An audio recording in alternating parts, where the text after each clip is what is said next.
Excited? Yes, I am so excited. Thank you for doing Great. this with me. This is awesome. I'm really looking forward to it as well. Do you have a time limit for today? I mean, I have an hour and a half solid. So yeah. Yeah. No, it was more like, do you need to be out of here in exactly 51 minutes? No, I do not. Then No. I can take that into account. So today, I'm just, you want to join me for a sec with Let's do it. Yeah. let's ground. Let's Yes. ground for a sec. Okay. Deep breath in.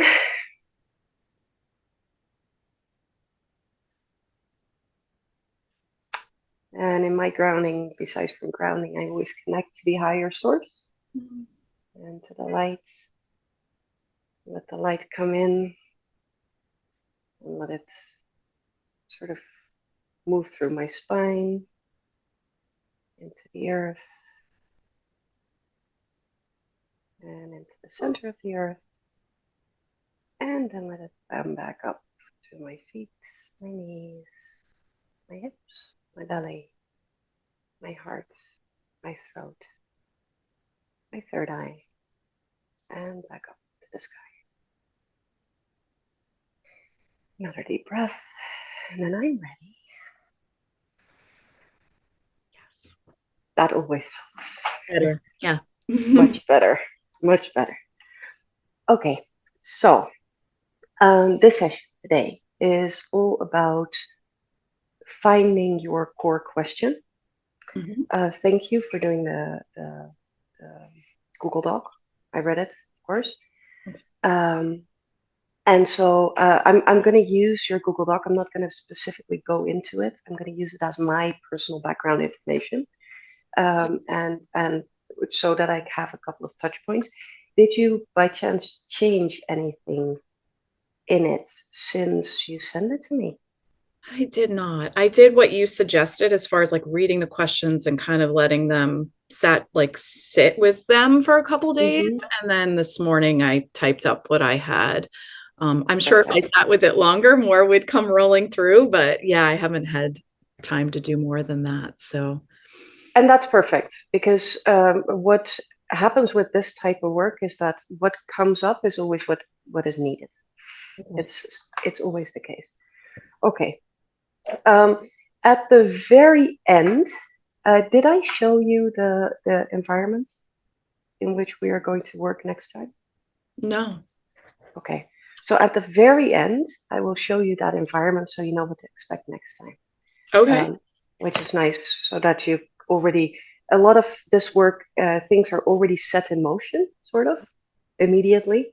Okay. And you will notice that it's, once you can form an image around it, it will, the things like physical sensations will already start bubbling up in this work. Okay.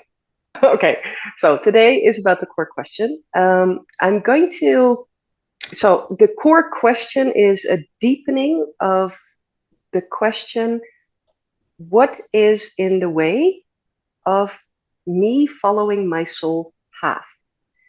And that's very broad, right?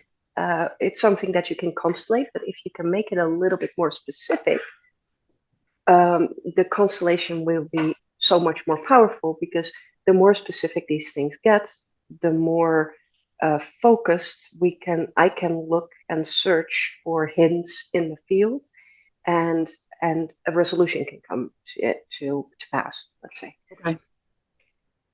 So I'm gonna ask you to, if you hear that sentence, what is in the way of my soul's path?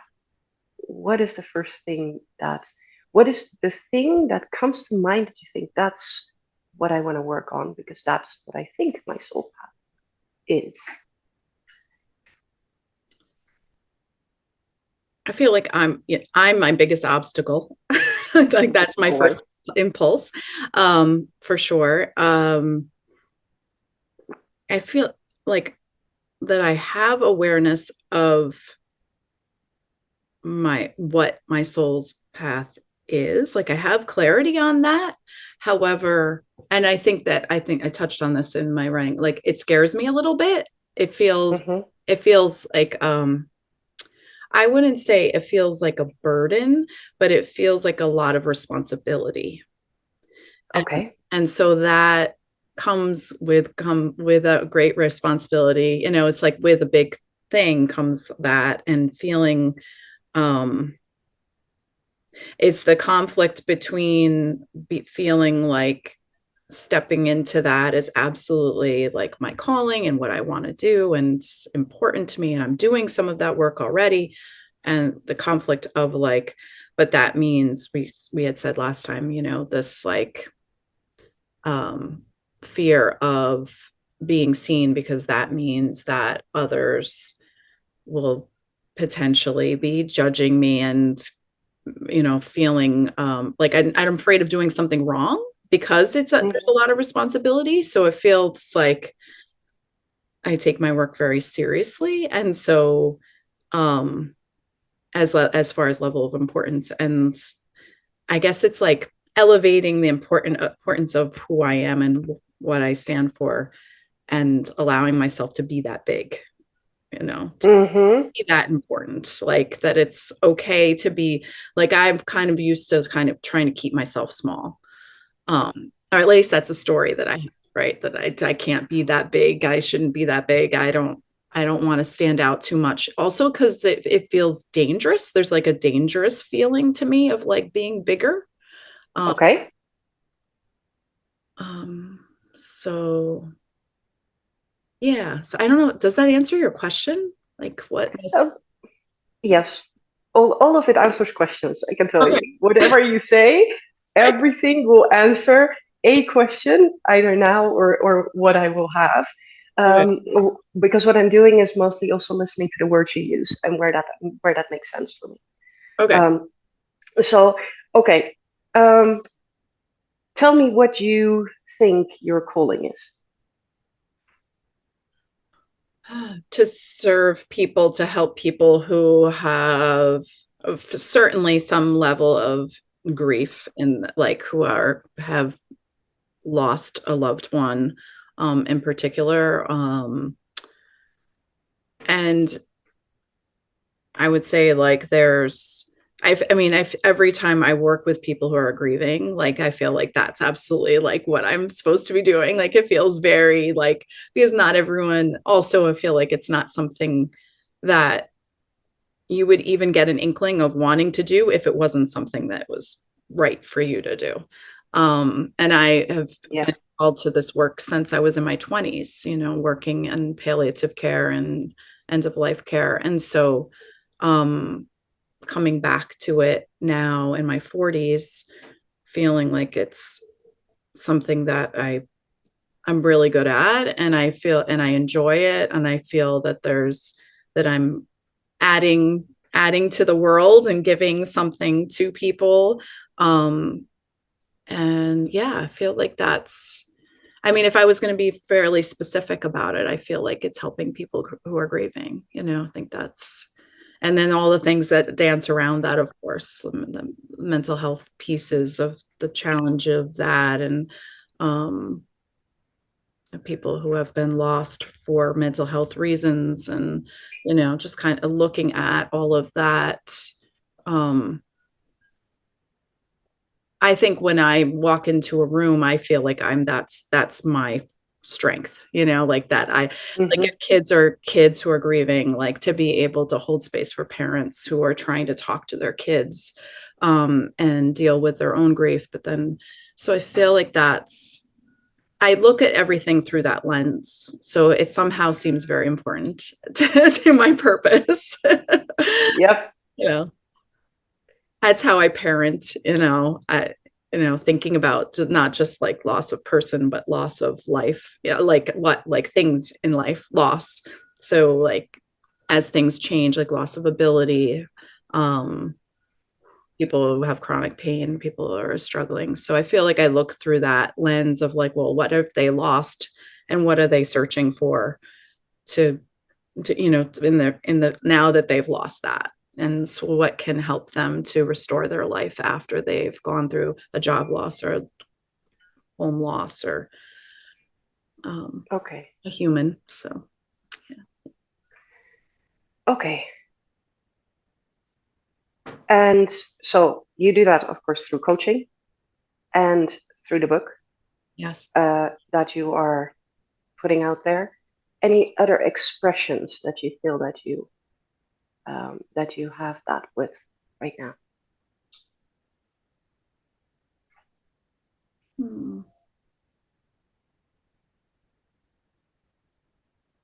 I mean, besides like, social media sharing, like I should probably share more than Yes. other people about that topic. Um, yeah, friends and family. I feel, so not clients specific, just people that I know. I feel like people come to me for those things. More and more, the further I get out from my major loss, people are trusting me with that too. I think like initially, like, well, I wasn't so secure in it. So now that I've become more secure with it, people feel that they can come to me with those things.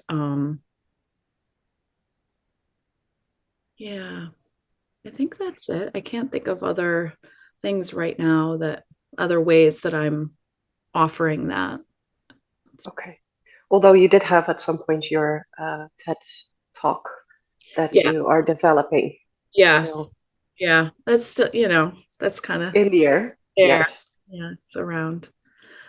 I'd love to be doing like more group, workshop kind of things, or starting. I've thought, like, I feel like every week it kind of comes through my mind of like restarting, like doing um, is starting another like online support group or something in person. I've had extensive training and supporting suicide survivors now, like being a facilitator of groups, and had spoken to people locally about starting something like that. But I also am aware that too many kind of, so I guess that this is probably very important, is that I often don't finish things.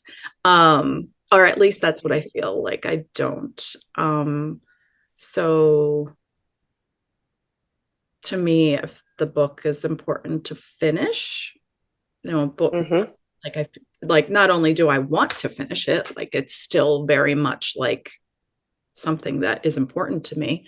But it is also meaningful in that way, to have some bit of like, okay, let's finish this project and see what transpires from that, versus like, well, it's taking a long time, and like I tend to, like, I want to start a podcast, I want to do this, I have lots of interests, and so I could very easily start a different book, and there's a lot of things that can get distracted by. So I don't know what that is about. Like, again, maybe that fear of like something becoming something more, like taking that step. So I'm like, well, if I finish the book, my publisher, an editor, she's like, Jenny, like, this is going to open up so much for you to have this book in your hands. Like, let's get it done. Like, she's very patient and kind and all of that. But I hear her, like, it's this thing. It's like, why is that not getting done? So, Okay. So do you feel that because you say I often don't finish things, uh, and then you went into the book, do you feel the book is like the sort of the physical, I almost want to say proof or embodiment of that sentence? yes, I think currently it would be. Yeah, Absolutely. Yeah. presently. Yeah. Okay. Okay. I mean, and I'm fairly high achieving person. Like, I have always like been like, wanting to do all kinds of things and like go back to school and expand and learn and grow. And sometimes that's good, but sometimes it also I like in this way, like the level of completion, I feel like there's something missing. I have a lot of open-ended things that I've started and then kind of jumped to something else. And so at this pivot in my life, I'm aware that that could happen, where I kind of like walk away from. I've been very Okay. dedicated to it. I don't see that happening, but I think it's something that's on my mind. Okay. Um, Let me go into the book a bit. Is that okay? Yeah, sure. Okay.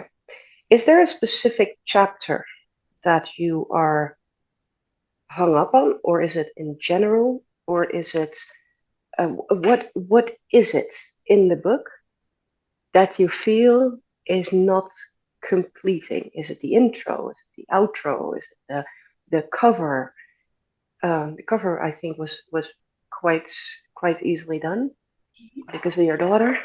Let's. Um, so they're personal stories, and I've completed writing them for the most part. And I think at times when I go back to review them, I'm constantly editing them. There's this kind of like, well, it's not perfect, whatever that means. So like there's maybe I'm telling too much. Like I'm afraid of oversharing, or not giving people enough of what they need to. There's a constant critique in my mind also, because this is an old thing that you might remember, but like I'm not a licensed mental health professional, right? So and I know it's my own personal story and none of that really matters, and it's actually better that I'm not, because I don't have to worry about that kind of stuff. Like, but it still plays out in my mind, whereas like, what are people going to think about me saying, saying this, or she doesn't really get that, like how hard that's going to hit when people are judging it. So I've been trying to kind of go into it with like, this is my perspective, my book, my it's not intended for everyone, and not everyone's going to like it, and being prepared for that. Like I've gone through all that mindset of kind of stuff, but I'm just like, I think it still weighs on me. It's still like a thing where I feel like challenged by like, or like, what if nothing happens, right? Like you put out this book and then And it just, deflated balloon type of thing. Yeah. Tom and I have kind of talked through all those different scenarios just to kind of like get my body ready for those things. Like, oh, what happens? Like if nothing, it's like, okay, well, like I feel like I would still feel good that I wrote it. Okay. I think it would be disappointing, of course, to like not have any kind of impact. But then the more impact, you're like, whoa, well, then that means lots of people are reading it and Forming an opinion about you. yeah, forming an opinion about me, and like, am I ready to take all of that on? So I have to kind of really have this like this unpenetrable, unshakable belief, right? Goes back to our HBC. Yes. In the book, that this is absolutely like, I believe in it. And I don't feel like it's really as I'm talking about it, I'm like, Jenny, really, you're still having issues with that? Because it feels like it's been a long time, of like, I know these reflections about it. I know that I am worried about that. And like, from the moment I put my pen to the page and was like, I'm going to write this book, I of course knew this is a controversial topic. It's a thing that's like, talking about suicide is not, for everyone. It's a very hard thing to do. So again, I know that like most people wouldn't want to write a book like that. So that to me is like, okay, well, I want to write a book. So, and it's kept me going for so long. This must be important for me to do. And I keep saying, like, feeling like I am absolutely the right person to be writing this book. Like this, it's not like it was hard to put together in some ways, because the stories came and I knew what I wanted to do. It was, there's some like,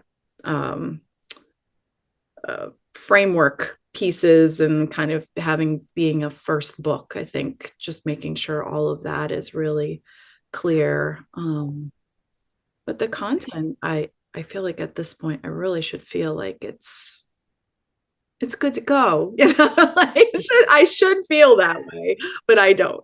So yeah. I would like to go into two more things.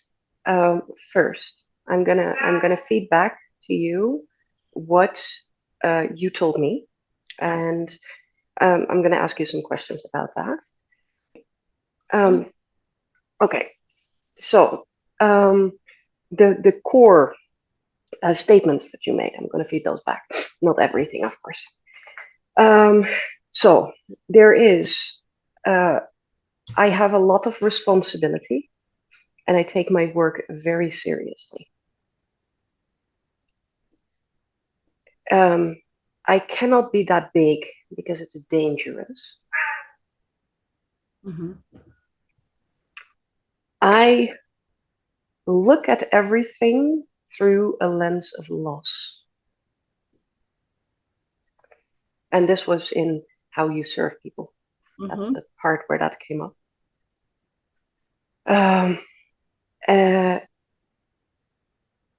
I often don't finish things because I get distracted. Mm-hmm.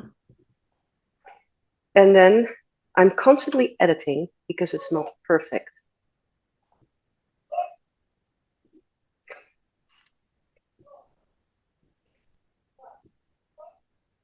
So I want to go through those. If I would say those sentences very quickly. I take my work very seriously. It's a lot of responsibility, but really I cannot be that big because being that big is dangerous. I often don't finish things because I get distracted and I'm constantly editing because it's not perfect. Who does that remind you of?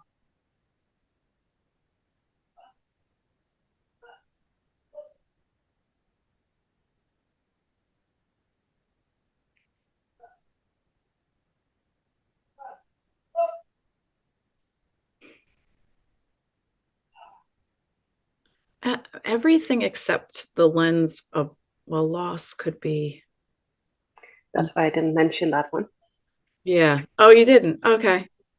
I mentioned it in the previous one, but not in That's this one. interesting. Yeah, I wrote them down and I was just looking at them. So, my mom. There you go. Okay. Why? Can you go into that a little bit?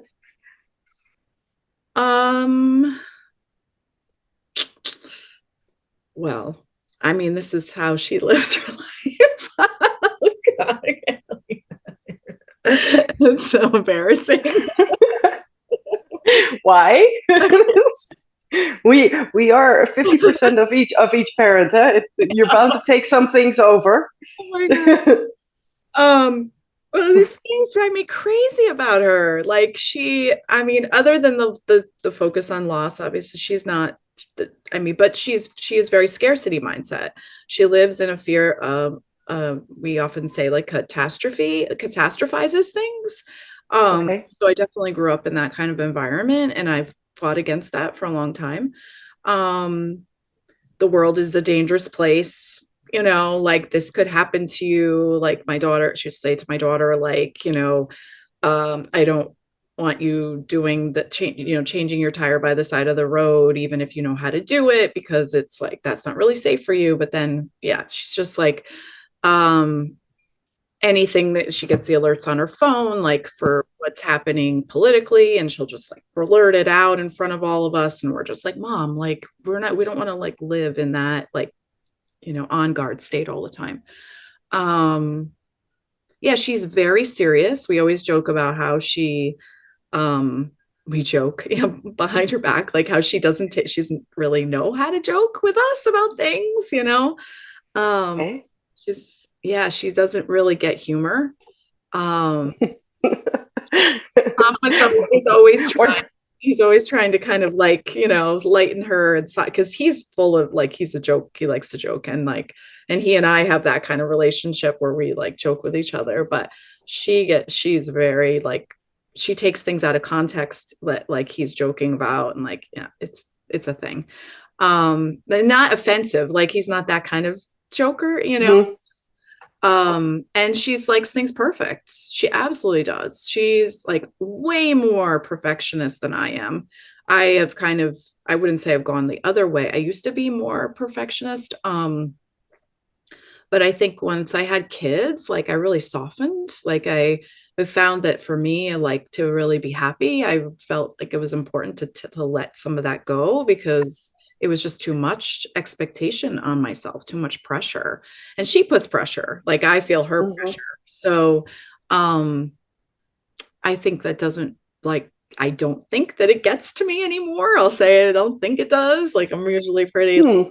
like it's interesting that this is such a reflection of her. Yeah, because that sense of like what she expects of herself, and then she knows that I'm not that way.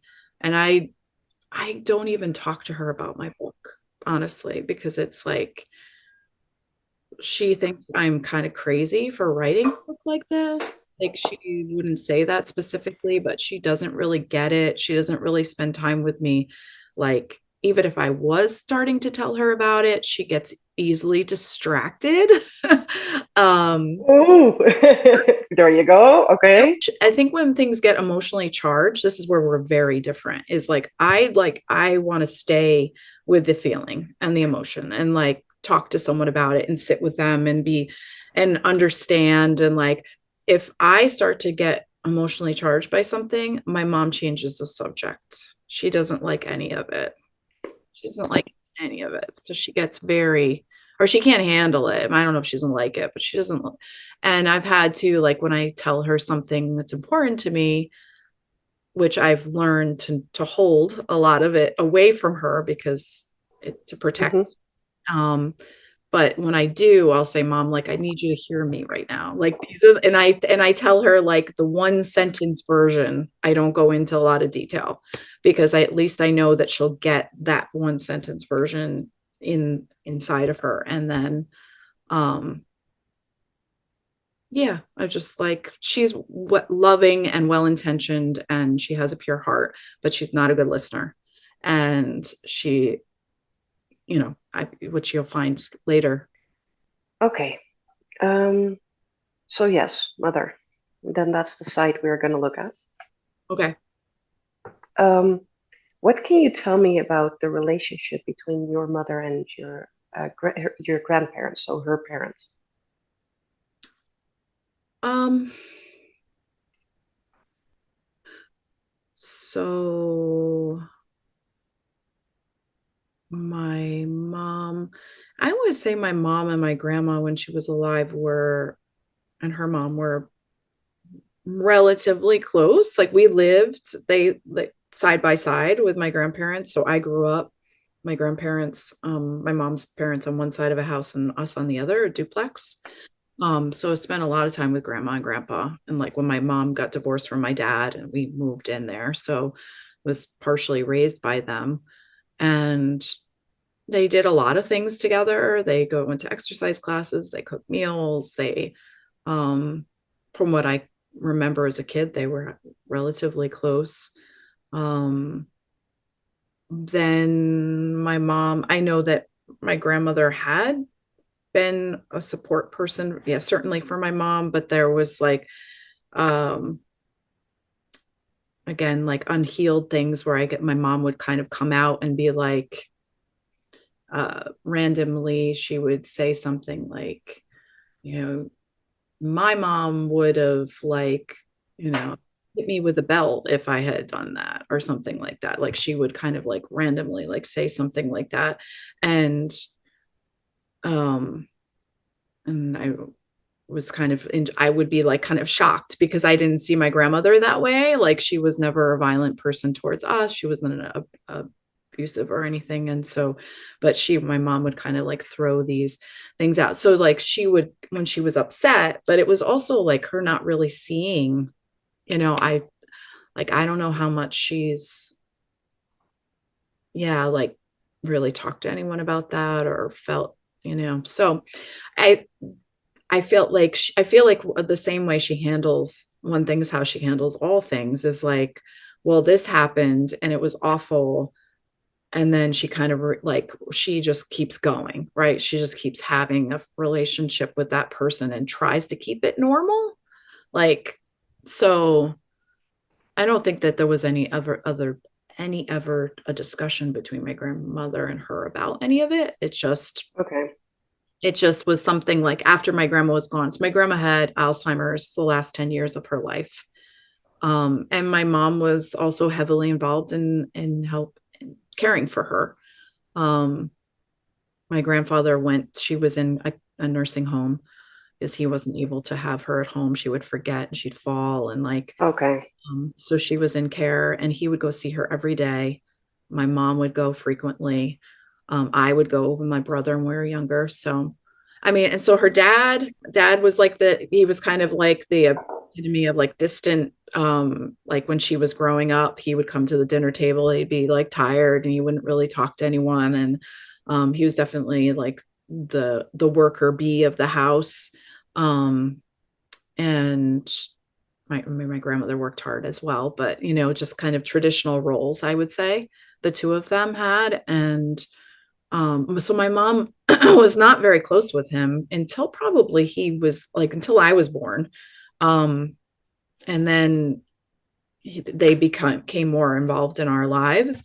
And then as my grandmother was unwell, he became closer with all of us because he took on Okay. the responsibility of the house. And um, yeah, I became close with him in my teens and my 20s. I actually lived with him for a little while. My mom, I feel like she would spend time with us, like with him, and like they talked about things when he lived to 99. Oh, So wow.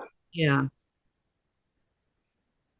So I feel like they had a lot of good healing, positive stuff in that, and where the conversations and um respecting and learning about each other and probably the last 15 years of his life. So Was that the grandfather you were named after, or was that on the other oh, side? that's the other side. Yeah. Okay. Yeah. Okay. Okay. Because it was like the you were named after your grandfather, and then you talk about your maternal grandfather. So I thought, let me check if that was Yes. the same.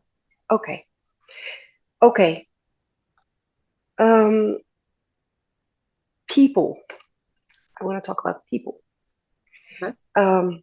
You say in when we talked, right? You say uh, it's not perfect. I might be oversharing. People might think something of that. Mhm. I might not give people enough. I might. I'm not a mental health professional. What would people, and I'm a different type of people, think about that? Um, what if people? What if nothing happens and people don't buy it?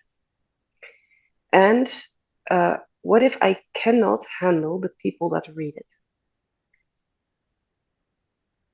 If you would have to create an avatar around that person, what would they look like? Would it be a woman? Would it be a man?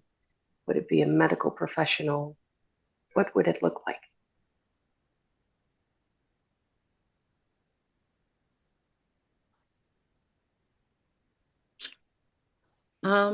I think it could Because, be male or female.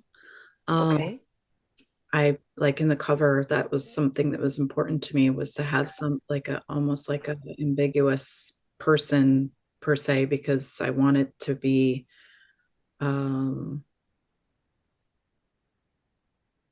I feel like, inclusive? yeah, inclusive of, you know, gender. Um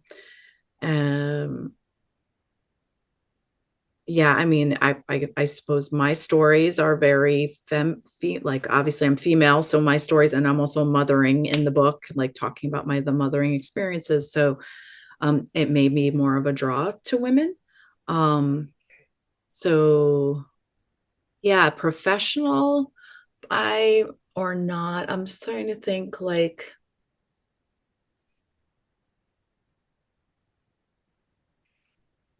yeah, I think there's some interest in the person in um I think they probably have some working knowledge of like um like grief in general, and that it's important to grieve. Mm-hmm. And they want something to help guide them in that process. And so some exposure to like, I mean, I guess it could be,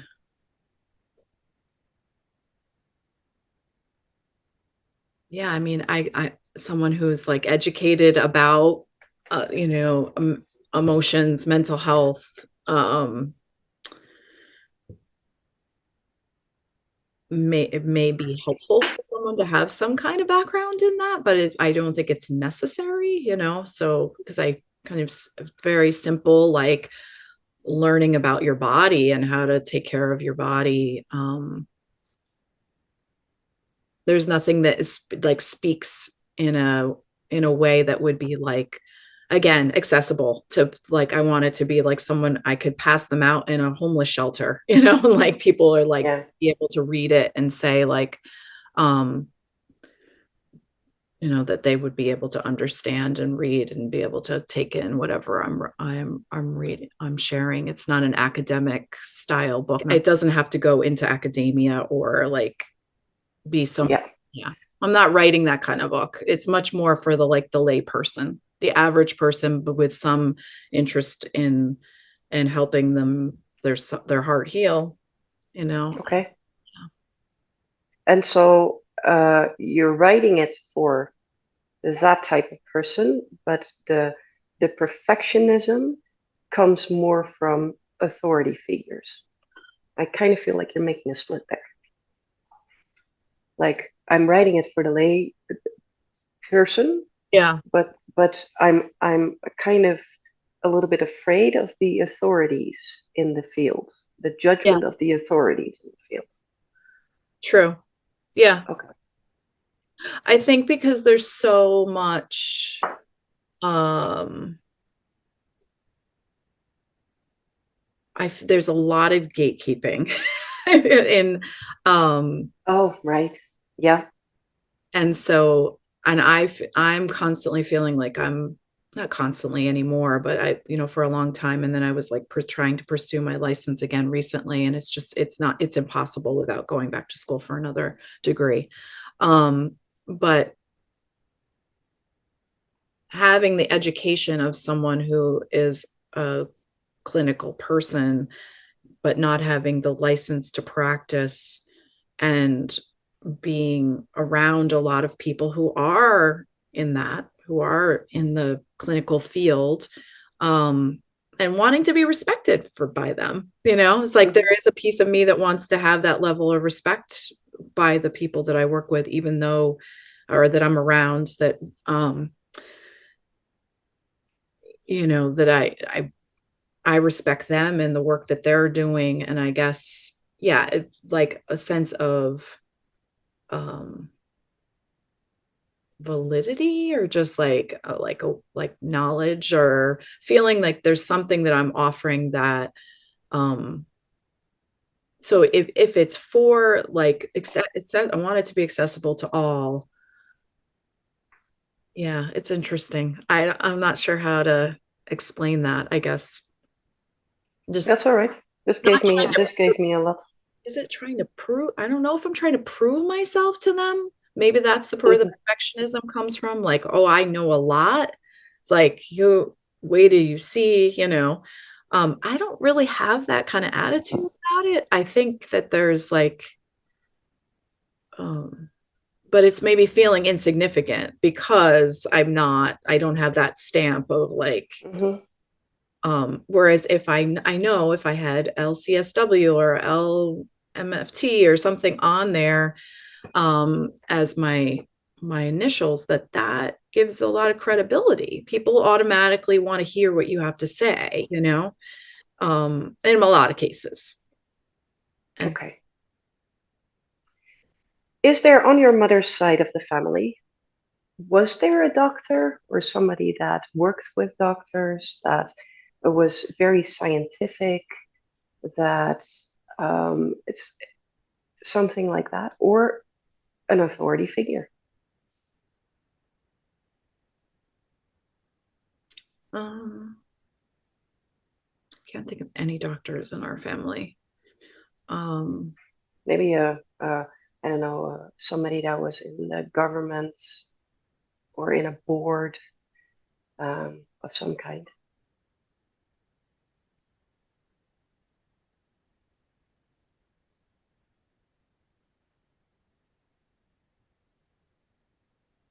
You can take that question. Let me know next time. Yeah. It doesn't have to be. I think we have enough, right, for what we're gonna do.